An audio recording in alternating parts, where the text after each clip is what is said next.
Assalamualaikum warahmatullahi wabarakatuh. Innal hamdalillah nahmaduhu wa nasta'inuhu wa nastahdihi wa nastaghfiruh wa natubu ilayhi wa natawakkalu alayhi wa na'udzu billahi min shururi anfusina wa sayyiati a'malina. May yahdihillahu fala mudilla lahu wa may yudlil fala hadiya lahu. Allahumma salli wa sallim wa barik ala Muhammad wa ala ali Muhammad kama sallaita wa sallamta wa barakta ala Ibrahim wa ala ali Ibrahim fil alamin innaka Hamidum Majid. Amma ba'd.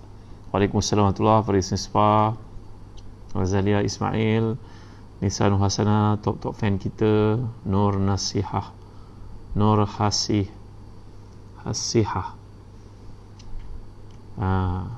Nur Saad, top fan kita, Nisa Nur Hasana, Salasia Osman, Suzy Daniel, Saimah Adam, Fatimah Samsudin, Nur Fatihah, Fatimah Syamsuddin, Nur Hafizah Ngah, Isyak Aziz, Hamidah Abdullah, semua yang hadir pada malam yang mulia ni. Alhamdulillah, syukur pada Allah SWT. Pada malam ni Liza Salam, Jana Yusof dan semua yang hadir. Kita lihat ayat 27 hingga ayat 33 insya-Allah, kalau sempat sampai 35.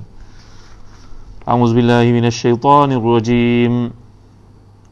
قال سننظر أصدقت أم كنت من الكاذبين اذهب بكتابي هذا فألقه إليهم ثم تول عنهم فانظر ماذا يرجعون قالت يا أيها الملأ إني ألقي إلي كتاب كريم إنه من سليمان وإنه بسم الله الرحمن الرحيم ألا تعلوا علي وأتوني مسلمين قالت يا أيها الملأ أفتوني في أمري ما كنت قاطعة أمرا حتى تشهدون قالوا نحن أولو قوة وأولو بأس شديد والأمر إليك فانظري ماذا تأمرين قالت إن الملوك إذا دخلوا قرية أفسدوها وجعلوا أعزة أهلها أذلة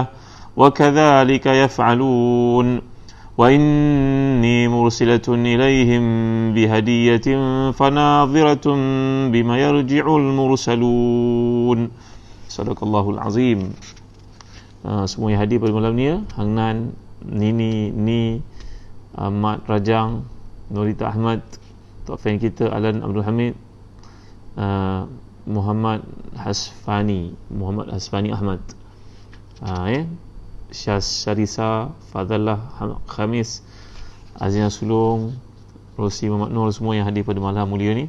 Maaf tak sempat nak sebut semua nama yang hadir. Muhammad Ashraf, terima kasih atas kehadiran kalian. Kita berada dalam jilid yang ke-7 daripada tafsir Ibnu Kathir, pada muka surat yang ke-17, iaitu ayat ke-27 hingga 35, insya-Allah kita akan tafsirkan pada malam ni. Lihat terjemahnya. Berkata Sulaiman, akan kami lihat apakah kamu benar ataukah kamu termasuk di kalangan orang yang berdusta. Pergilah dengan bawa suratku ini, jatuhkan kepada mereka, kemudian berpalinglah dari mereka, lalu perhatikan apa yang mereka bicarakan. Berkatalah Balqis, hai pembesar-pembesar, sungguhnya telah dijatuhkan kepadaku sebuah surat yang mulia. Sungguhnya surat itu dari Sulaiman, dan sungguhnya isinya dengan menyebut nama Allah yang Maha Murah lagi Maha Penyayang, bahawa janganlah kamu sekalian berlaku sombong terhadapku dan datanglah kepadaku sebagai orang yang menyerah diri. Jadi Allah menyatakan di sini, mengkhabarkan tentang pendapat Sulaiman kepada Hudhud ketika dia menyampaikan khabar tentang Sabak dan kerajaannya. Berkata Sulaiman AS, akan kami lihat apakah engkau benar wahai Hudhud, ataupun kau termasuk orang yang berdusta. Adakah engkau jujur dalam apa yang kau sampaikan ataupun tidak. Jadi pergilah dengan bawa suratku ini, jatuhkan kepada mereka, kemudian berpalinglah dari mereka, lalu perhatikan apa yang mereka bicarakan. Untuk itu Sulaiman AS menulis sepucuk surat kepada Balqis dan rakyatnya. Balqis telah pun saya jelaskan dalam kuliah yang terdahulu, tuan-tuan, kata Al-Imam Al-Baghawi dan tafsirnya. Dan Imam Baghawi merupakan seorang ahli tafsir yang sangat menitiberatkan perkara berkaitan dengan sunnah, dengan hadis. Dan beliau pun punya kitab yang namanya Syarah Sunnah, bahawa Al-Imam Al-Baghawi mengatakan Balqis ini bapaknya merupakan seorang raja yang sangat berkuasa di Yaman. Oleh kerana kesibukannya, kepanglimaannya, keketuaannya, kehebatannya itu, keunggulannya, maka dia mendapati tidak ada manusia yang boleh berdamping dengannya sebagai seorang isteri. Maka raja tersebut telah buat keputusan untuk berkahwin dengan jin. dan mereka pun dikurniakan satu-satunya anak yang dinamakan sebagai Balqis. Wallahu alam. Ini kata Imam Baghawi dalam tafsirnya. Dan kemudian Balqis ini pula merupakan seorang wanita yang mulia. Bila ayahnya mati, maka dia diwariskan menjadi pemegang tahta. Tiba-tiba kerajaan ayahnya berpecah menjadi dua. Ini cerita dalam tafsir Baghawi lah saya bawa pada tuan-tuan ni. Imam Baghawi merupakan seorang ahli hadis yang terkemuka. Bila kita membaca pandangan beliau dalam tafsir, kita akan dapati satu ketenangan, keamanan, kedamaian, kerana metodologi Imam Baghawi ini sangat menitik beratkan hadis. Tapi beliau juga tak selamat, ataupun beliau pun turut membawa cerita-cerita Israiliyat. Barangkali untuk kita faham, cerita-cerita itu ada dalam kitab-kitab Ahlul Kitab yang terdahulu. Tuan-tuan dimuliakan Allah sekalian. Jadi Ahlul Kitab maknanya orang yang dikurniakan kitab samawi oleh Allah SWT. Ada orientalis dari Amerika, seorang yang sangat terkemuka bernama Dr. Wafa Hanan, seorang Arab yang sudah pun murtad pergi ke Amerika jadi seorang artis, seorang etis, seorang mulhid. Beliau berkata sebenarnya kita tak boleh panggil Ahlul Kitab sebagai Ahlul Kitab, kita kena panggil Ahlul Kutub. Kerana orang Yahudi, orang Kristian, mereka bukan pegang pada satu kitab, mereka pegang banyak kitab. Nampaknya Dr. Wafa ni seorang mulhid, seorang etis yang telah bermurtad dan berkata kata-kata yang tidak meletakkannya sebaris dengan orang yang ada PhD. Kerana yang Allah maksudkan sebagai Ahlul Kitab adalah merujuk kepada datuk nenek moyang mereka beriman dengan seorang Nabi. Orang Yahudi mereka beriman dengan Taurat saja, mereka tak beriman dengan Injil. Orang Kristian mereka beriman dengan Injil. Injil merupakan sebahagian daripada Taurat sebenarnya, kerana dalam Injil tidak ada pensyariatan, dia cuma satu kitab yang dituliskan oleh Allah SWT untuk meneruskan apa yang terdapat dalam Taurat. Jadi yang kita maksudkan di situ membabi taglib, bukan kita maksudkan orang Yahudi itu tidak percaya kepada ilmu. Mereka percaya pada ilmu, tapi kitab yang merujuk mereka sebagai satu umat di sisi Allah SWT, kerana mereka pegang satu kitab diturunkan kepada Nabi Musa. Bukan kita katakan mereka ni pegang satu kitab bertujumuk terhadap pandangan-pandangan orang lain. Kata-kata Dr. Wafa, seorang Islam yang telah murtad di Amerika ini, satu kata-kata yang tidak berasas sama sekali, tuan-tuan. Jadi bila kita gambarkan perkataan yang disebut oleh Allah kat sini, cerita tentang Nabi Sulaiman AS, kisah-kisah yang sampai kepada kita kebanyakannya datang dari mereka yang masuk Islam di kalangan Ahlul Kitab, di kalangan Yahudi dan juga Nasara. Macam kita tahu ada di kalangan sahabat Nabi macam Tamim Ad-Dari yang pernah saya ceritakan kepada tuan-tuan, Adi bin Hatim. Mereka ni merupakan orang Kristian yang masuk Islam. Juga di kalangan sahabat Nabi macam Abdullah bin Salam yang berasal daripada pendeta orang-orang Yahudi masuk Islam. Maka kalangan mereka ini bercerita dapatan kajian mereka, pembacaan mereka ketika mereka belum Islam dahulu. Maka itu ini maksudkan sebagai Israiliyat, kisah-kisah Israiliyat yang sampai kepada kita, kerana kebanyakannya datang daripada golongan Ahlul Kitab, bukan datang daripada Kristian. Kerana kitab Injil yang turun kepada Nabi Isa itu ia bukan kitab syariat, ia hanya kitab amalan. Maka kisah-kisah boleh kita lihat dalam huraian kepada Taurat, kurang huraiannya dalam Injil, tuan-tuan yang berkata sekalian. Jadi kembali kepada kisah yang dikemukakan kat sini, ada berbagai-bagai kisah sampai kepada kita. Balqis, atau dibaca Bilqis, Balqis, beliau adalah anak seorang raja, dan kemudian bila kerajaan ayahnya terpecah dua, maka Balqis melihat bagaimana nak menjinakkan balik semula kerajaan yang telah pun keluar dari ketaatan terhadapnya itu bila beliau menjadi raja. Maka Balqis yang bijak ini, tuan-tuan rahmati dan dikasihi, Balqis yang bijak ini akhirnya telah pun berjaya menundukkan raja satu daerah yang keluar daripada ketaatan terhadapnya itu untuk mengajaknya berkahwin. Ini macam cerita Ferdinand dengan Isabel lah, tuan-tuan. Tapi lain yang berlakunya bila lelaki itu, raja yang berkuasa itu berkahwin dengannya. Cerita daripada Imam Baghawi dalam tafsirnya, tuan-tuan dirujuk. Maka bila dia berjaya menjinakkan hati maharaja tersebut, mereka berkahwin. Tiba-tiba pada malam itu dibunuhnya raja yang menjadi suaminya itu, dengan tujuan untuk mengembalikan pemerintahan dua daerah yang besar itu dalam negara Yaman itu kembali ke bawah naungannya. Maka mulai saat itu semua pemimpin negara tersebut yang rajanya telah mati menjadi takut terhadap Balqis, kebijaksanaannya dalam percaturan itu. Maka mereka pun beri ketaatan kepada Balqis. Wallahu a'lam. Ini kisah dikemukakan oleh Imam Al-Baghawi dalam tafsirnya, Tafsir Al-Baghawi. Maka kembali kita kepada kisah ni, tuan-tuan. Pada muka surat 18 saya bacakan, terdapat dalam tafsir Ibn Kathir huraiannya. Maka Sulaiman AS menulis sepucuk surat kepada Balqis dan rakyatnya. Surat itu diberikan kepada Hudhud untuk dibawa. Menurut satu pandangan, dia membawa surat itu pada sayap sebagaimana kebiasaan burung. Pendapat lain mengatakan dia diikat pada kaki. Wallahu alam. Ini adalah kisah zaman dahulu ketika mereka menghantar surat, dan Hudhud ini nampaknya lebih bijak dan memainkan peranannya dengan penuh amanah. Maka Syed Qutb rahimahullah, Syahid Syed Qutb, dalam tafsirnya Fi Zilalil Quran mengatakan bahawa nampaknya Hudhud yang disebut dalam kisah ini merupakan satu mukjizat Allah jadikan untuk Sulaiman AS, kerana anda tidak akan berjumpa lagi Hudhud seperti yang ada dalam kisah tersebut pada hari ini. Sebab itu kalau kita perhatikan laras bahasa ketika menceritakan tentang Hudhud ini menerusi ayat yang lalu yang kita bacakan, iaitu pada ayat A'udzubillahi minasyaitanirrajim. Dalam ayat yang lalu, ayat yang tuan-tuan dan hadirin ayat yang ke-20, kita dapat lihat Allah menyatakan a'udzubillahi minasyaitanirrajim wa tafakkara at-tayra faqala ma liya la ara al-hudhud am kana minal ghaibin. Maka Nabi Sulaiman pun meriksa burung-burung, barisan burung-burung tenteranya itu, maka dia tidak mendapati, baginda tidak mendapati burung hudhud. Jadi alif lam di sini merujuk kepada ta'rif, merujuk kepada khusus bahawa hudhud itu seekor saja. Bahkan tentulah ada banyak hudhud pada masa itu, tapi yang dicari oleh Nabi Sulaiman hanya seekor saja. Jadi menunjukkan bahawa hudhud itu satu mukjizat yang Allah jadikan dalam kehidupan baginda, macam juga nabi-nabi yang lain punya mukjizat masing-masing. Jadi dalam kisah yang dikemukakan kat sini dalam surat itu, dia telah pun menyatakan innahu min Sulaiman wa innahu bismillahirrahmanirrahim wa alla ta'alu alayya wa atuni muslimin.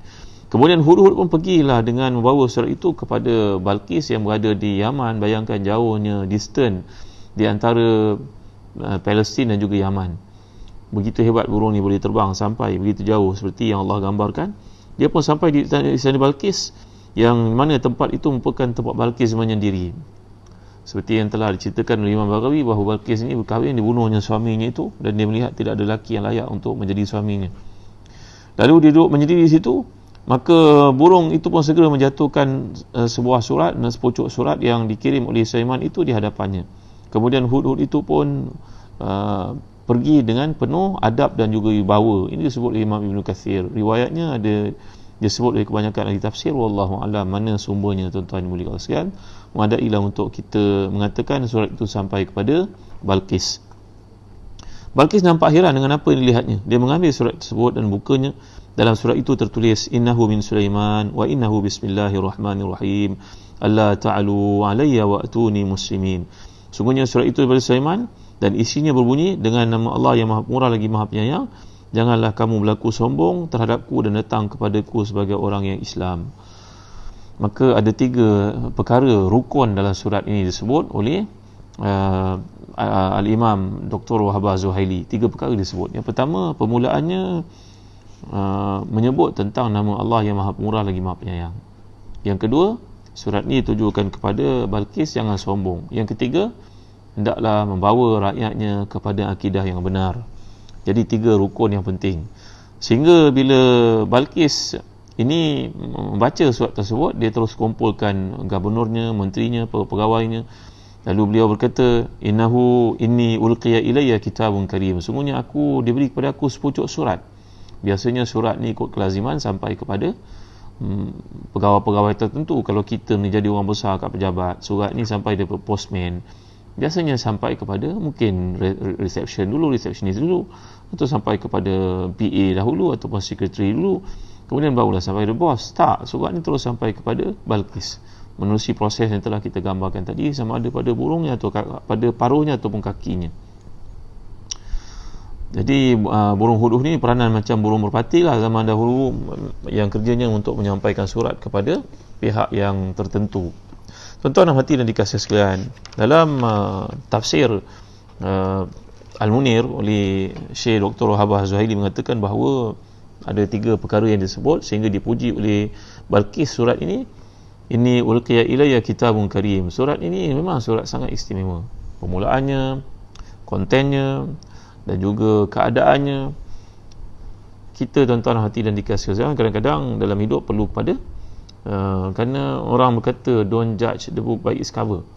Jangan kita ukur satu buku pada kulitnya. Tapi itulah yang berlaku selalu. Orang melihat pada kulit, orang melihat pada presentation, orang melihat pada luarannya. Ia menterjemahkan banyak perkara.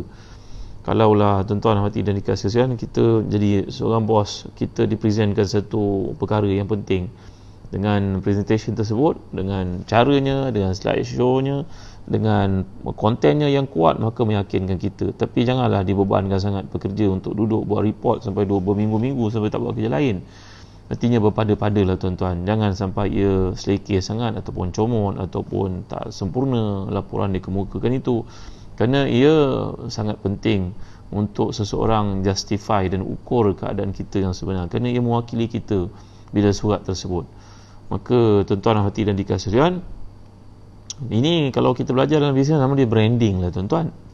Branding kan, jubah ni tak ada apa-apa kelebihan pun, semua orang pakai sama saja. Tapi kalau tak satu brand, maka dia akan appreciate nilainya sendiri, mempunyai nilai yang tersendiri. Dan satu perkara lagi yang kita diajar dalam Islam, bahawa Nabi kita pun menggunakan khatam. Khatam ni berarti chop. Kalau chop ni macam tanda tangan lah. Maka ambillah peluang anak-anak kita ajar tanda tangan yang cantik, yang comel, yang elok. Jangan tanda tangan macam cakar ayam, tuan-tuan dimuliakan Allah sekalian. Kerana ayat ini mengajar kita, Balqis melihat ukuran kehebatan yang ada pada Sulaiman AS pada suratnya. Balqis belum lihat lagi Nabi Sulaiman AS, tapi bila beliau melihat saja surat ini, dia pun boleh tahu, dia boleh judge, boleh justify, ini orang bukan sebarangan, suratnya bagus, tanda tangannya bagus, message-nya jelas.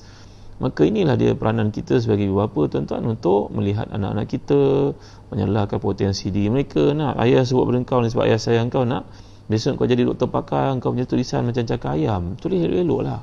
Ayah tahu kat luar sana banyak doktor yang tulisannya cakar ayam. Apa cakar ayam tuan-tuan? Cakar itik, buruk. Kau tulis elok, cantik. Kan bagus kalau kau ni bercakap dengan jelas, menulis dengan betul. Ustaz saya jumpa doktor pakar semua cakap tak faham Ustaz, kan doktor pakar tak belajar bercakap agaknya. Jadi kita menerangkan kepada anak-anak kita pandu ayat ini, kita dapat lihat betapa pentingnya dalam hidup, bahawa orang mengukur kita kadang-kadang pada perkara sedemikian, selalu seperti perkara demikian. Jadi naklah kita bersedia tuan-tuan hati dan dikasihi sekalian. Itu sebab saya pernah gambarkan pada tuan-tuan, Sayyidina Umar Khattab radhiyallahu anhu akan menegur seseorang yang tubuhnya besar. Sayyidina Umar akan kata, kenapa tubuh besar sangat? Saya bukan hina, tapi mengingatkan beliau supaya berhati-hati dan mengawal makannya. Jangan berlebihan, kerana makan banyak nanti engkau akan tidur banyak, engkau pun rugi banyak. Kata Imam Ghazali dalam Ihya Ulumuddin, la ta'kulu kathiran fatashrabu kathiran fatanamu kathiran fatakhsiru kathiran. Jangan makan banyak nanti minum banyak, tidur banyak, rugi pun banyak.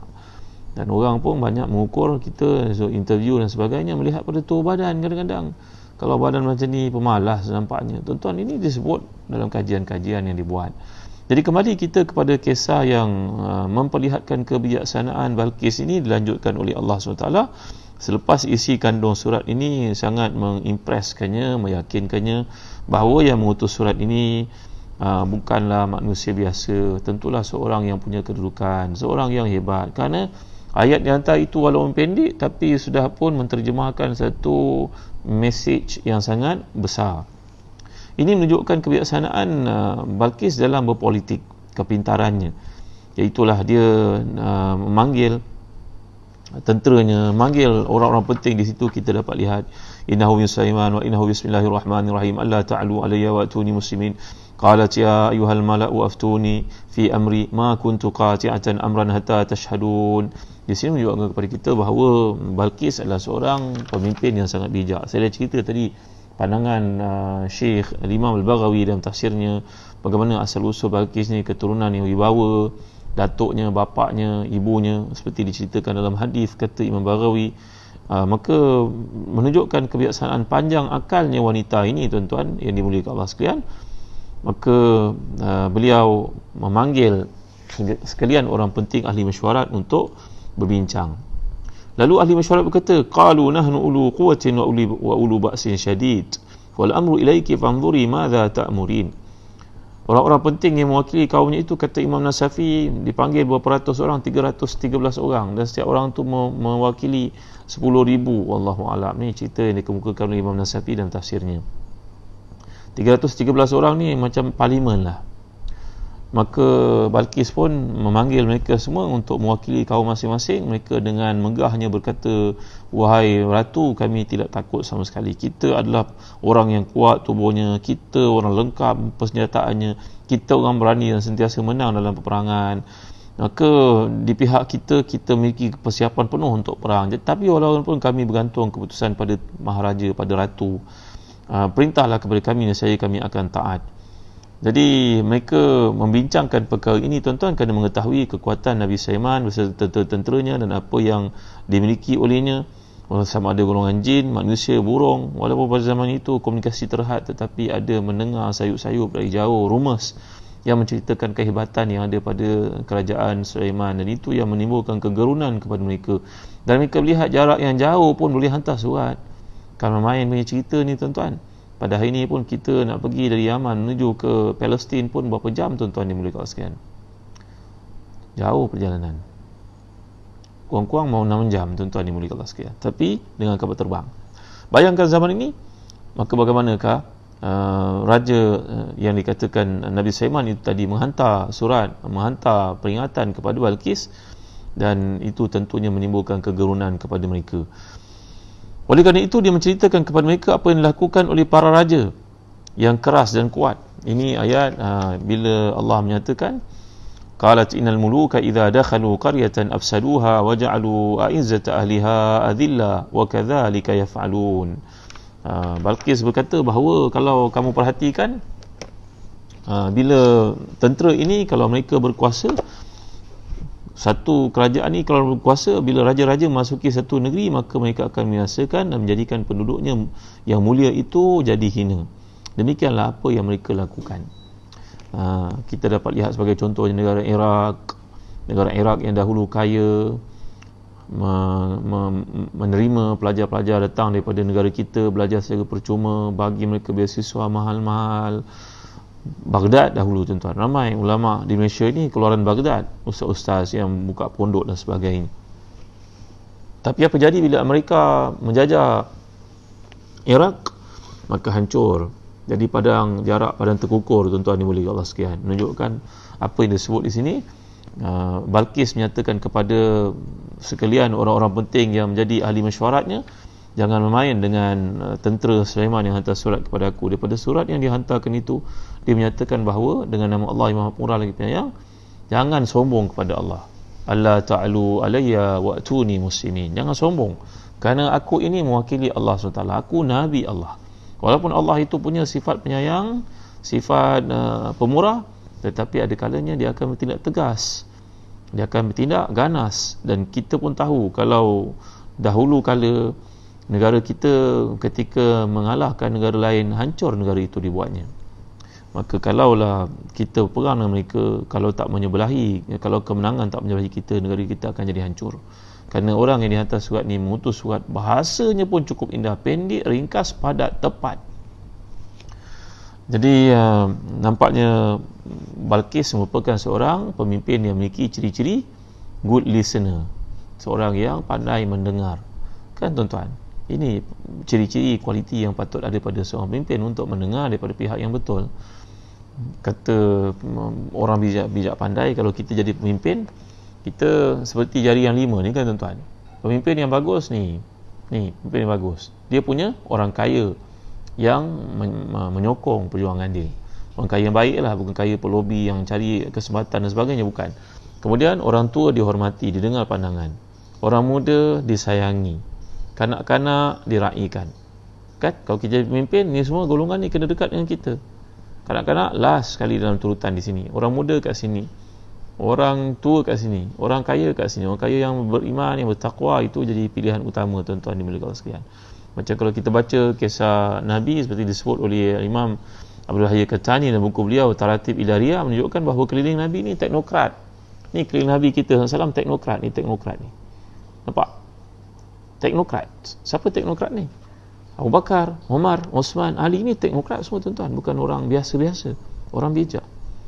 Kalau ada engineer, mereka engineer. Kalau ada doktor, mereka doktornya. Kalau ada arkitek, mereka arkiteknya, untuk membantu memperkuatkan kerajaan Madinah yang Nabi bina SAW. Jadi kalau kita pimpin, kita sibuk dengan budak-budak kat belakang ni, nampak, tuan-tuan? Ke sini pula perginya, yang lain ni kita lupakan. Bukan tak ada, kita kena carilah. Dan kita kena ada penasihat yang jujur. Kalau penasihat kita pun tidur je, kelentong, banyak, hancurlah kita, tuan-tuan dimuliakan Allah. Maka balik kepada cerita Balqis yang dikemukakan oleh Allah dalam kisah ini, maka Balqis berkata kepada sekalian orang besarnya, kita nak lawan, kita jangan cari masalah. Dia kata Syekh Jamaluddin Al-Qasimi, bila aghlabul zan, bila kita nampak secara logiknya orang yang hendak kita lawan ini lebih berkuasa daripada kita, baik kita jangan menyerahkan leher untuk disembelih kepadanya. Kita lihat bagaimana kompromi, bagaimana yang perlu kita lakukan. Jadi negara pun tak rosak, rakyat pun tak hilang pekerjaan, dan kita pun boleh meneruskan kehidupan, dan kita pun boleh belajar dari mereka.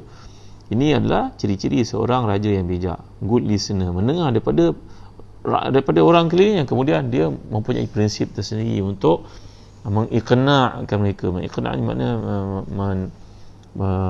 memujuk mereka untuk menerangkan bahawa golongan yang kita nak jumpa ni adalah golongan yang mengajak kita untuk masuk Islam ni. Kita dengar dulu, mungkin perkara ni baik untuk kita. Kita jangan mendedahkan diri kita kepada kebinasaan, kerana ini yang kita faham.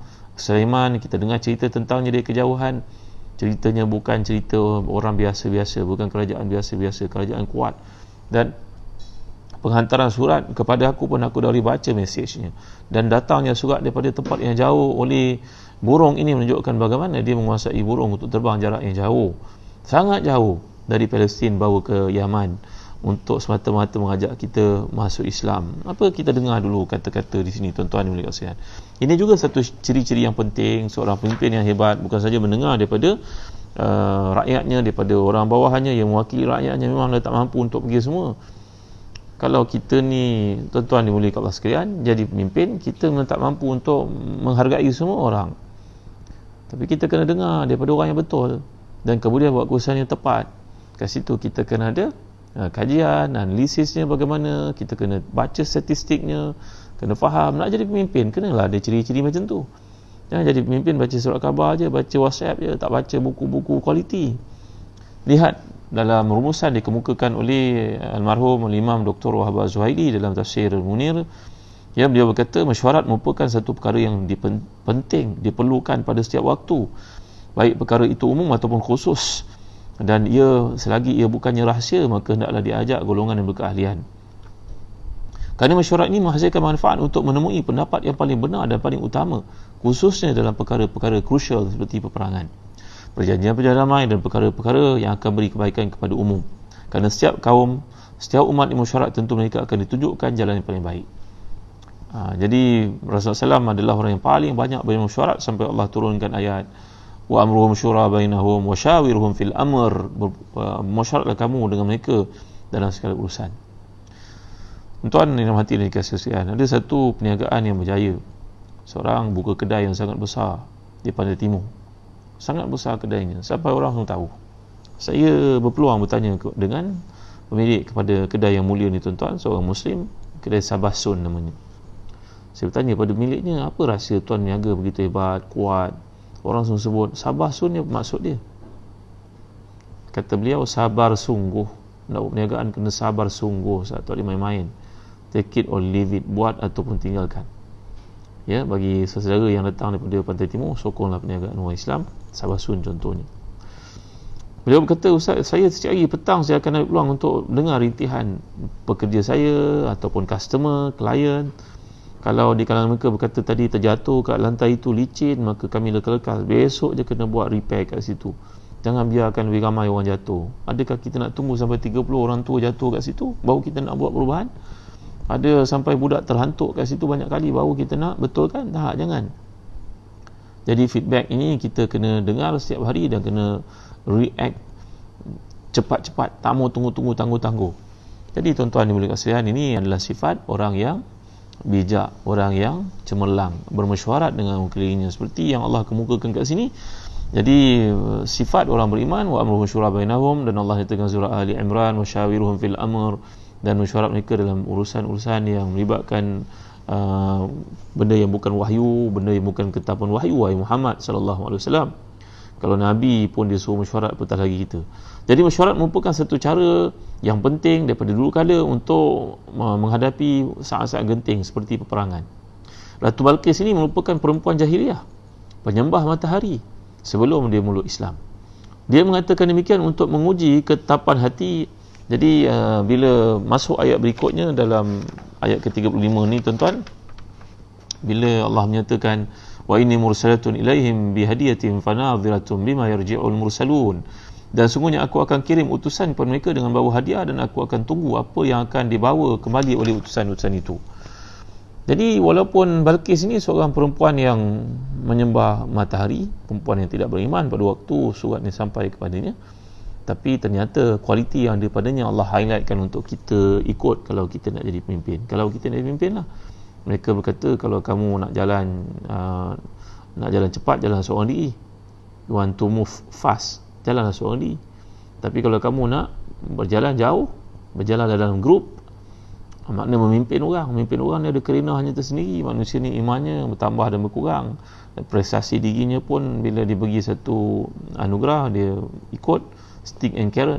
Kalau kita abaikan dia, maka dia akan mengabaikan banyak kerja, terlupa dan sebagainya. Maka mengkontrol orang ni satu benda besar, dan Allah ajar orang beriman untuk mengambil apa-apa saja daripada orang bukan Islam sekalipun. Dalam konteks Balqis ini belum masuk Islam, tapi bukan satu hikmah. Al-hikmatu dhallatul mu'min anna wajadaha fahuwa ahaqqu biha. Hikmah, kebiasaan milik orang, bukan milik orang beriman. Kalau orang bukan Islam pun ada pada mereka hikmah, maka cedoklah, ambillah, kerana ia daripada Allah sebenarnya. Jadi bila Balqis berkata demikian kepada penyokong-penyokongnya, menteri-menterinya, wazir-wazirnya, dia mengatakan demikian untuk menguji ketetapan hati mereka dalam melawan musuh, ketetapan mereka dalam perkara, dan menguji sebesar mana ketaatan mereka kepadanya. Jadi mesyuarat dan mengambil pendapat mereka, sangat mendukung yang dia inginkan, kerana mungkin saja kalau dia bersikap diktator, bersifat kuku besi dalam konteks itu, negaranya akan tewas, negaranya akan dikalahkan, negaranya akan lingkup. Jadi tuan-tuan yang mulia Allah sekalian, dia berkata kepada mereka, dan mereka menjawab, ilaiki fanzuri madza ta'murin. Selepas sekalian orang penting yang dia bermesyuarat dengan mereka itu mendengar hujahan, poin-poin yang dikemukakan oleh Balqis, maka mereka pun tak berlengah lagi, berkata, beginilah wahai ratu, wahai pemahisuri kami menyerahkan kepada pemahisuri untuk buat keputusan. Kami dah dengar apa penjelasan daripada pemahisuri, dan kami lihat kewajaran untuk kita bersatu hati menghadapi ujian ataupun cabaran yang besar ini. Jadi tuan-tuan rahmati dan dikasihi, ada sedikit lagi huraian yang saya nak kemukakan kepada tuan-tuan, iaitu berkenaan dengan surat yang dihantar oleh Sulaiman AS kepada Balqis ini. Bila Allah Taala menceritakan innahu min Sulaiman wa innahu bismillahirrahmanirrahim alla ta'lu alayya wa'tuni muslimin. Ini merupakan surat yang pertama berbentuk peringatan dihantar kepada orang bukan Islam oleh Nabi-Nabi Allah, dan seruan kepada keimanan dalam ayat itu. Nabi kita SAW ketika ada apa-apa pertemuan dan persetujuan dengan pihak musyrikin, maka Nabi akan menulis di awalnya Bismikallahumma, sehingga turun ayat yang kita bincangkan ni, kisah tentang Nabi Sulaiman. Maka Nabi kita SAW menukar letterhead surat Nabi itu dengan mulakan Bismillahirrahmanirrahim. Kata Ibn Ashur, basmalah ni maknanya mengucapkan bismillah. Ini bahasa Arabnya keunikan. Kalau kita kata hasbala Ahmad, maknanya Ahmad yaqulu qala Ahmad hasbi Allah wa ni'mal wakil. Jadi kata hasbala. Kalau hamdalah pula mengucapkan alhamdulillah. Kalau hauqala pula mengucapkan la haula wala quwata illa billah. Ini kehebatan bahasa Arab. Mana dalam bahasa Melayu pun kita ada unsur-unsur seperti itu, kita rapatkan perkataan-perkataan merujuk kepada ayat yang panjang. Jadi basmalah dalam konteks ayat ini, kata Tahir Ibn Ashur mengatakan bahawa dalam ayat ini ketiga kata yang menunjuk kepada Allah Subhanahu Wa Taala telah pun dikenal jauh, diketahui jauh sebelum turunnya Al-Quran Karim, kerana Nabi Ibrahim pernah mengucapkannya. Kita dapat lihat dalam kisah dikemukakan oleh Allah menerusi surah Maryam sebagai contoh. Dan kemudian perkataan Ar-Rahim juga merupakan antara doa Nabi Ibrahim dalam surah Al-Baqarah. Nanti ada kesempatan kita baca surah Al-Baqarah. Dan dalam ayat ini pula Nabi Sulaiman mengucapkannya, menyebut Bismillahirrahmanirrahim. Jadi apakah bahasa yang digunakan itu bahasa Arab macam yang kita baca, ataupun tidak. Ada setengah riwayat mengatakan Nabi Ibrahim itu bercakap Arab, maka anak-anaknya, keturunannya masuk Nabi Sulaiman ini bercakap Arab juga. Dan bahasa Arab ini dengan bahasa Yahudi, bahasa Hebrew, bahasa Suryaniah itu dia ada kaitan kerana ia daripada Nabi Ibrahim juga. Ataupun banyak bahasa yang dituturkan pada masa itu, wallahu a'lam. Kerana kita pun lumrah dalam kehidupan hari ini, kadang-kadang bila menyebut perkataan bahasa Inggeris cepat faham, bahasa Melayu terhege-hege kita nak faham. Mungkin ada percampuran bahasa juga pada masa itu. Wallahu a'lam. Tuan-tuan dimulai Allah sekalian. Jadi firman Allah ni, wa'tuni muslimin, difahami oleh kebanyakan para ulama dalam erti ajakan untuk memeluk Islam. Ia bukan paksaan. Kerana Nabi Sulaiman adalah Nabi diutuskan kepada Bani Israel saja, sedangkan penduduk Yaman bukannya bukan Bani Israel, mereka bangsa lain. Jadi dalam Islam, ayat yang kita baca, la ikraha fid din qad tabayyana ar-rusydu minal ghayy, tidak boleh memaksa orang lain untuk memeluk Islam. Maka demikian juga Nabi-Nabi terdahulu. Ayat ini merupakan satu pujukan, satu dakwah, satu ajakan mereka untuk masuk Islam. Dia bukan paksaan sebenarnya. Aku tahu kamu seorang raja yang bijak, kamu perempuan yang sangat dikagumi, kamu punya kerajaan, kamu menyembah matahari buat apa? Bukan baik kalau kamu menyembah Allah SWT yang mencipta matahari. Jadi ini maksud yang terdapat di sebalik surat Nabi Sulaiman itu. Jadi saya telah huraikan dalam kuliah yang terdahulu bahawa Hudhud dalam kisah ini merupakan satu daripada tentera Nabi Sulaiman yang memiliki kemampuan dan keistimewaan yang luar biasa yang mengatasi keistimewaan dalam spesiesnya. Itu dia jelas dalam kisah di mana burung ini mengetahui situasi kerajaan Sabak, bagaimana keadaannya, bagaimana ibadah Ratu Balqis dan juga rakyatnya kepada matahari. Jadi ini menunjukkan, kata Syed Qutb, bahawa menjadi satu sunatullah dalam penciptaan, bahawa burung-burung memiliki kemampuan yang berbeza dalam daya pemerhatian mereka. Burung ni punya daya hidu, daya faham yang berbeza-beza. Seperti anjing, daya hidunya kuat. Apa lagi tuan-tuan? Burung helang, daya pandangnya, daya lihatnya tinggi. Dan burung hudhud ini mempunyai kehebatan tertentu, tapi seperti yang telah saya gambarkan, ia tanda kemukjizatan yang Allah berikan kepada Sulaiman AS. Dia tidak sama dengan hudhud yang lain. Jadi kalaulah faktor hudhud ini satu keistimewaan yang ada padanya, tentulah dia diwarisi oleh hudhud yang datang selepas daripada Nabi Sulaiman AS, tapi tidak berlaku seperti itu.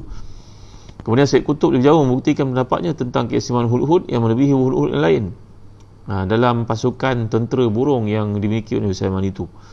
Jadi pertama, ketika baginda mencarinya dalam kumpulan pasukan burung yang telah saya jelaskan, tentu saja baginda cari seekor saja burung hudhud, bukan burung hudhud yang lain.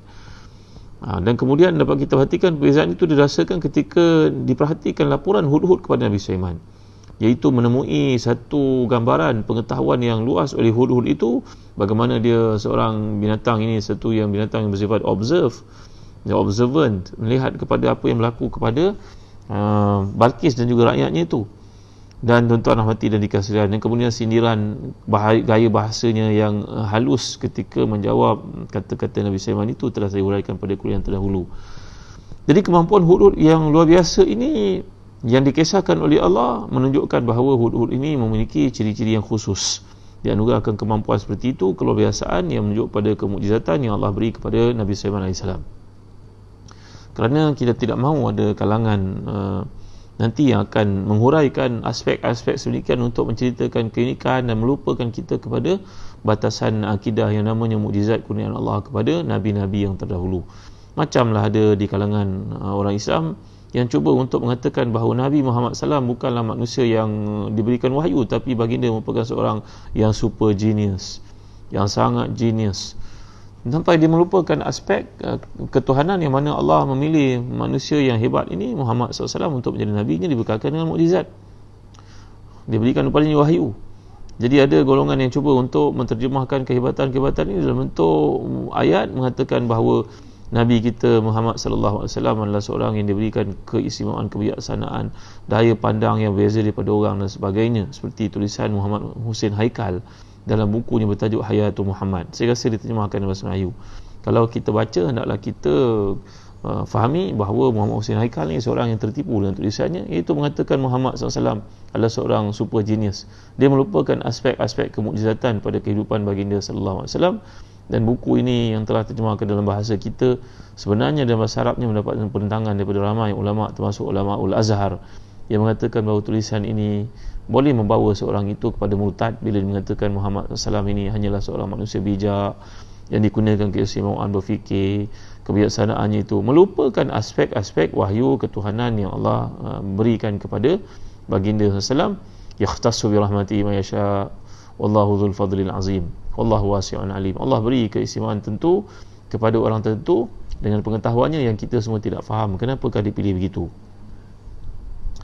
Jadi tuan-tuan hati dan dikasihi sekalian, dalam tafsir Nasafi mengatakan kat sini bahawa ada kalangan mereka yang baca tafsir lalu mereka mengatakan ayat ini menjadi satu bukti bahawa kebenaran untuk melakukan kejahatan bila kita menguasai satu tempat, kerana Allah sendiri yang mengatakan demikian. Iaitulah bila berkata Balqis, qalat innal muluka idza dakhalu qaryatan afsaduha wa ja'alu a'izzata ahliha adillah. Berkata Balqis kepada sekalian orang-orang kanannya itu bahawa kerajaan ataupun raja-raja ini kalau masuk ke satu tempat akan menghancurkan tempat tersebut dan menjadikan orang yang mulia bertukar menjadi hina. Maka kata al-Imam Nasafi, hatajja sa'i fil ard bil fasadi bi hadhihi al-ayah wa man istabaha haraman faqad kafar. Fa idza ihtaja lahu al-Quran ala wajhi tahrif faqad jama'a baina kufraini. Ini adalah satu penghujahan yang salah. Bila seseorang mengatakan ini satu kebenaran untuk mereka melakukan kejahatan bila menguasai satu tempat. Seperti Amerika bila masuk ke Iraq, berapa ramai lelaki yang dibunuh, berapa ramai perempuan yang diperkosa, berapa ramai orang yang dianiaya, berapa ramai anak-anak kehilangan tempat sekolah, berapa ramai mereka yang menderita penyakit. Seperti juga yang dapat kita lihat di Syria sebagai contohnya. Kerana golongan kafir ini kufar, bila mereka berkuasa, mereka tidak ada pantang larang dalam peperangan. Peperangan bagi mereka adalah satu ethnic cleansing, menghapuskan satu bangsa dan kemudian merampas apa sahaja mereka miliki. Orang-orang kafir ini mereka pegang pada satu polisi namanya TFR, Total Fertility Rate. Mereka nak lihat satu tempat itu menjadi milik mereka. Banyak negara dan dunia yang berfikir demikian. Dulu Hitler menjajah Eropah, satu daripada sebabnya menjangkakan nanti bangsa Germanik itu akan bertambah ramai, mereka tak ada tempat, sebab itu kena merampas negara-negara lain. Begitu juga Napoleon pada zaman dahulu. Ini kajian dibuat. Tapi kita umat Islam meyakini rezeki bukan di bumi, rezeki itu datang di langit. Maka hujah untuk mengatakan ayat ini merujuk kepada Quran membenarkan kezaliman, penganiayaan, kerakusan, perampasan hak berlaku kalau kita berkuasa tempat. Ini adalah satu penghujahan yang salah, kata Imam Nasafi. Quran tidak pernah mengiktiraf perkara itu. Quran menceritakan ini kebiasaan orang-orang kafir apabila mereka berkuasa. Maka mengikut maklumat yang ada pada Balqis ketika beliau membesar dalam suasana diraja dan melihat banyak negara yang tumpas, yang tewas, maka itulah yang berlaku. Mereka tidak pernah melihat kekuasaan yang dibawa oleh umat Islam dengan rahmatnya, kasih sayangnya, bagaimana pembelaan kepada orang perempuannya. Bahkan tuan-tuan Muhammad Al-Fatih itu ketika membuka Konstantinopel, beliau membeli Hagia Sophia, Masjid Hagia Sophia yang hari ini tersebar. Surat tersebut masih disimpan, alhamdulillah, oleh orang Turki. Ikhwanul Atrak masih lagi menyimpan surat itu, bahawa Muhammad Al-Fatih bukannya merampas, padahal dia layak untuk ambil kerana tempat itu jatuh bawah naungannya. Tak, dia tak rampas, dibelinya daripada duit dia sendiri. La haula wala quwwata illa billah. Itu juga ahad ataupun mithaq Umari yang pernah ditandatangani oleh Sayyidina Umar Khattab radhiyallahu anhu ketika membuka Baitul Maqdis. Nanti tuan-tuan nak pergi Baitul Maqdis, jangan lupa Zahdan Travel. Kerana nanti saya akan tunjuk kepada tuan-tuan treaty yang Sayyidina Umar tandatangani bersama dengan Sophronius, iaitu maharaja ataupun ketua padri Kristian ketika berkuasa di Baitul Maqdis saat penyerahan kota suci itu kepada umat Islam. Apakah perjanjian yang ditandatangani mereka? Disaksikan oleh Abu Ubaidah Al-Jarrah, Muawiyah bin Abi Sufyan, Khalid Walid. Ada perjanjian tersebut masih lagi kekal di dinding Baitul Maqdis, tuan-tuan yang Allah sekalian. Berdekatan dengan Masjid Umar, berdekatan dengan gereja yang ada di situ, gereja paling tua yang ada di situ. Allahu Akbar, masya-Allah, tabaraka wa taala. Jadi kata Imam Nasafi, ayat ini untuk jadikan hujah bahawa kebenaran melakukan kezaliman, penindasan dan perampasan hak itu adalah hujah yang salah. Dan siapa yang menjadikan Al-Quran untuk dihujahkan bagi memenangi perkara batil, maka dia telah mengumpulkan dua kekufuran. Kekufuran pertama, menggunakan Quran untuk hujah yang salah. Yang kedua, menamakan Islam sebagai kebenaran melakukan kejahatan kepada orang lain. Dua kekufuran dalam satu masa, kata Al-Imam An-Nasafi. Tuan-tuan yang dimuliakan sekalian, menarik ayat ini untuk kita lihat bagaimana nanti Nabi Sulaiman akan menyuruh salah seorang daripada rakyatnya untuk mengalihkan arash ataupun kursi singgasana Balqis yang hebat itu, dan kemudian baginda mengucapkan haza min fadli rabbi. Inilah doa yang kita kena baca selalu bila mendapat satu kelebihan, mendapat satu yang Allah beri untuk kita. Anggaplah ia semuanya daripada Allah. Tanpa mata kita tak jadi orang hebat, tanpa tangan, kalau urat kita di kepala yang berselirat ini hilang satu fungsinya, kita mungkin na'udzubillah tuan-tuan akan masuk ke hospital buat sakit gila. Kata Syekh Imam Dr. Ratib Nabulisi dan tafsirnya. Maka banyak bersyukur pada Allah Taala atas nikmat. Itu sebab ada satu doa yang penting untuk tuan-tuan amalkan apabila kita mendapat satu nikmat seperti yang diceritakan ni tuan-tuan, kisah tentang nikmat yang diberikan oleh Allah SWT sebagai contohnya kepada Nabi Sulaiman AS. Itu sebab kita kena rajin mengamalkan doa ni tuan-tuan ni. Doa bagaimana Allah SWT mengajar kita melalui lisan Nabi-Nya SAW. Doa ni panjang. Nanti tuan-tuan ambil doa ni, mudah-mudahan Ustaz Syafiq Murad ataupun Ustazah Fatih, Ustazah Safi Sadiqin dapat kumpulkan doa ni. Nanti kita laminatkan dan kita hafal waktu qiyamul lail kita. Apakah doa ni tuan-tuan? Ada 21 perkara yang Nabi minta kepada Allah dan Nabi ajar kita untuk minta kepada Allah. Minta kepada Allah ni jangan segan. Apakah doa ini? Rabbi a'inni wala tu'in alayya wansurni wala tansur alayya wamkur li wala tamkur alayya wahdini wa yassir huda li wansurni ala man bagha alayya Rabbi ja'alni laka syakkaran laka dhakkaran laka rahaban laka mitwa'an laka mukhbitan ilaika awahan muniban Rabbi taqabbal taubati waghsil haubati wajib da'wati wa thabbit hujjati wa saddid lisani wahdi qalbi waslul sakhimata sadri. Hadis ini kata para ulama hadis dan mereka merupakan hadis yang sahih. Saya baca sekali tuan-tuan ya, panjang doa ni, 21 perkara Nabi pohon dalam doa ni. Allahumma a'inni wala tu'in alayya, ya Allah tolonglah aku, janganlah tolong musuh ke terhadapku. Wansurni wala tansur alayya, bantulah aku, jangan dibantu musuhku terhadapku. Wamkurli wala tamkur alayya, dan berilah satu perancangan itu membelahiku bukan membelahi musuh-musuhku. Wahdini wa yassir huda li, berilah hidayah kepadaku dan mudahkan jalan-jalan hidayah itu untuk sampai kepadaku. Wansurni ala man bagha alayya, dan tolonglah aku terhadap golongan yang melanggar hak-hakku. Rabbi ja'alni laka syakkaran, ya Allah jadikan aku ini banyak syukur padamu, syakkaran ya. Laka zakkaran, banyak mengingatimu. Laka rahaban, takut kepadamu.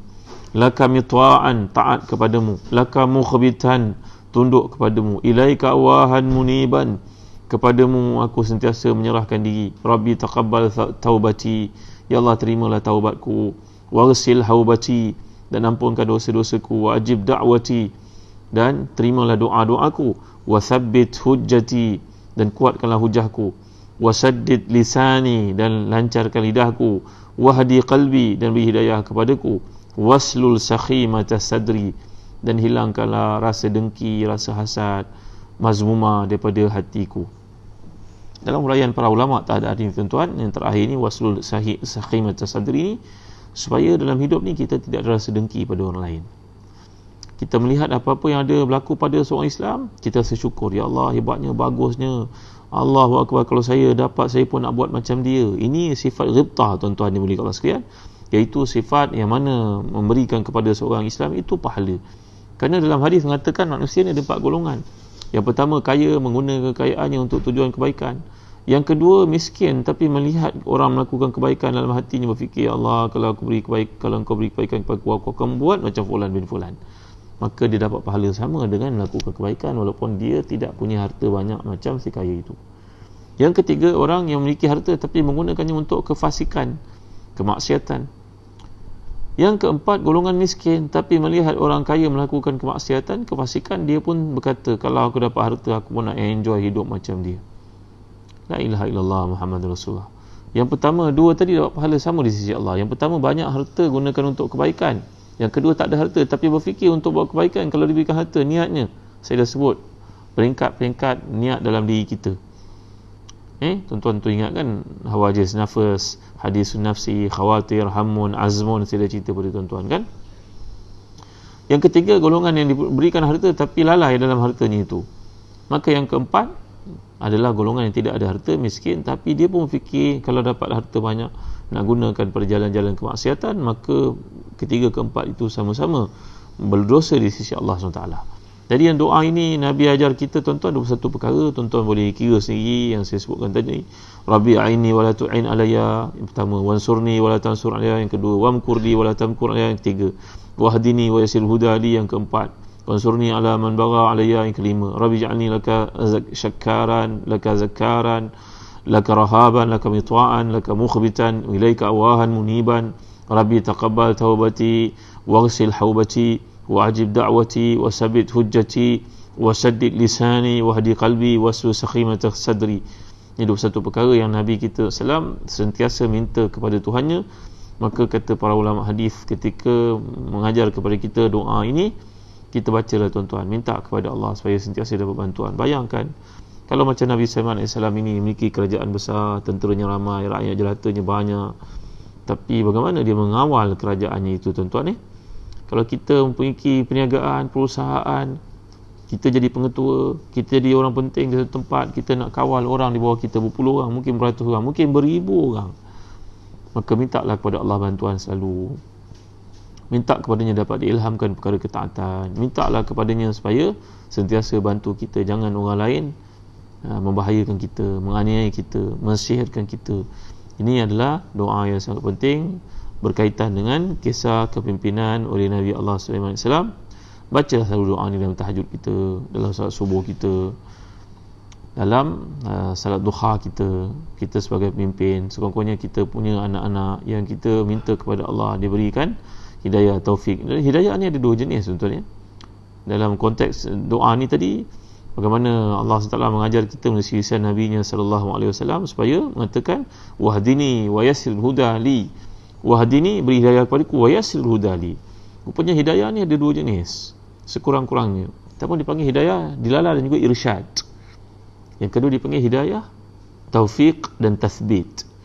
Banyak orang tahu keutamaan tahajud, tahu tapi tak dapat buat. Kenapa? Kerana tidak ada taufik dan juga tathbit. Dia hanya ada dilalah dengan bayan saja, dia ada irsyad saja, dia tak sampai ke tahap yang kedua. Jadi dalam hadis ni Nabi mengajar kita supaya minta dua-dua. Minta dia berikan ilmu, dia beri kekuatan untuk melakukannya, kerana hidayah itu ada dua, bersifat ilmu, bersifat amalan. Dilalah dan juga irsyad itu ilmu, dan kemudian taufik dan juga tathbit itu adalah amalan, kekuatan untuk melakukannya, perlukan bantuan daripada Allah SWT. Maka tuan-tuan dimuliakan sekalian, mudah-mudahan salat ini, doa ini dapat kita amalkan dalam salat-salat sunat kita. Mudah-mudahan kita dapat hafal bersama-sama, dapat baca sebagai seorang pemimpin, supaya kepimpinan kita ini dalam restu, dalam redha, dalam dan diberikan oleh Allah keliling kita pembantu-pembantu yang setia, orang yang kita mesyuarat itu jujur, memberikan pandangan, maka tidaklah kita syok sendiri dalam kepimpinan. Maka setakat ini saja dulu tuan-tuan. Terima kasih atas kehadiran tuan-tuan. Kalau kita jadi ketua, ada beribu pengikut Aziz Taifur, maka minta kepada Allah, ya, hidayah ada dua, kata Nurilis tulis Nurilis, alhamdulillah. Haji Hafizah, hidayah ilmu dan hidayah amalan, taufik. Minta kepada taufik. Dr. Nur Azia, minta hidayah bersifat ilmu dan juga amalan. Hidayah itu irsyad dan juga hidayah itu taufik. Apakah channel Telegram? Cari Telegram Ustaz Zahazan, sahabat Ustaz Zahazan. Nanti masukkan, tolong sahabat yang dimuliakan Allah sekalian. Ada ramai lagi nak join Telegram kita. Moga ada manfaat dan saya dapat updatekan status apa-apa perkara yang penting berkaitan kuliah. Dan saat ini tuan-tuan ada peluang pagi esok, kami ada siaran live di Go Shop jam 9 pagi berkaitan dengan pemakanan dan pengubatan Nabi SAW, mempromosikan makanan daripada produk Birkah dan juga buku bertajuk Indahnya Pemakanan dan Pengubatan Islam. Tolong war-warkan bagi siapa yang punya kesempatan untuk hadir dalam live Go Shop pagi esok jam 9 pagi, insya-Allah. bicara tentang pemakanan Nabi kita SAW, bagaimana Nabi menjalani kehidupan sihat, makanan-makanan Nabi SAW yang padukan kepada kitab bertajuk Indahnya Pemakanan dan Perbuatan Islam. Tolong panjang-panjangkan. Dan akhir sekali, terima kasih sekali lagi kepada tuan-tuan yang telah beri sokongan kepada Zahzan Travel untuk mengadakan ibadah kurban dan juga akikah. Ya, kurban kita nak tutup segera sebab masanya sangat terbatas untuk kita hantar segala yang berkaitan dokumennya, nama-nama tuan-tuan kepada pihak yang berkenaan di tempat-tempat tersebut, sama ada di Syria, di Mekah, di Afrika dan juga di Yaman. Dan tuan-tuan yang mulia kelas sekalian, untuk pengetahuan tuan-tuan juga, bagi tuan-tuan yang minat untuk travel, mudah-mudahan Zahzan Travel dapat mengadakan trip yang menambah iman, perjalanan menambah iman, bukan setakat hiburan. Sekarang ni kita buat dalam Malaysia, insya-Allah ada peluang esok kita buat ke Kundasang. Tuan-tuan ikut pergi Kundasang, kita belajar tafsir Quran juz Ammah, insya-Allah. Bagi tuan-tuan yang memiliki anak-anak, jangan lupa Telaga Biru menerbitkan buku-buku berkaitan dengan pendidikan daripada awal tadika sampailah ke darjah 6, daripada tingkatan 1 sampai tingkatan 5, meliputi soalan-soalan peperiksaan macam PT3, SPM dan juga UPSR, PSRA, PKK dan sebagainya. Harap cikgu-cikgu, tuan-tuan perempuan yang berminat, tolonglah hubungi Telaga Biru pada nama pegawai-pegawai yang berkenaan.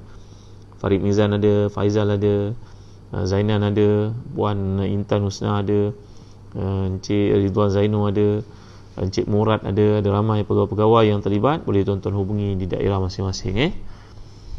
Terima kasih tuan-tuan, dan insya-Allah kita buka sedikit saja masa lagi untuk tujuan kurban, tapi akikah berterusan sepanjang tahun. Akikah dengan sebab kelahiran anak-anak, kurban pada musim raya kurban hanya 4 hari saja, 10 Zulhijjah, 11 Zulhijjah, 12, 13. 3 hari terakhir ni adalah hari tasyrik. Jadi bagi tuan-tuan yang berkesempatan untuk melakukan kurban, lakukan kerana ia sunat muakkad. Itu sunat yang sangat dituntut dalam Islam. Ya.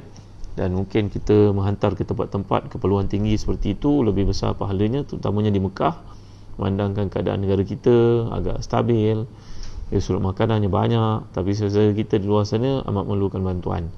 Jadi bagi tuan-tuan yang minat, bolehlah berhubung dengan Ustaz Faiz, CEO Zahzan Travel, untuk mendapatkan maklumat lanjut. Terima kasih. Ustaz Safi Sadiqin, Haji Hafizah, Intan Suraya nak pergi ke Kundasang, insya-Allah nak ikut. Baik, Nik Ben Muadli, ada soalan-soalan ke?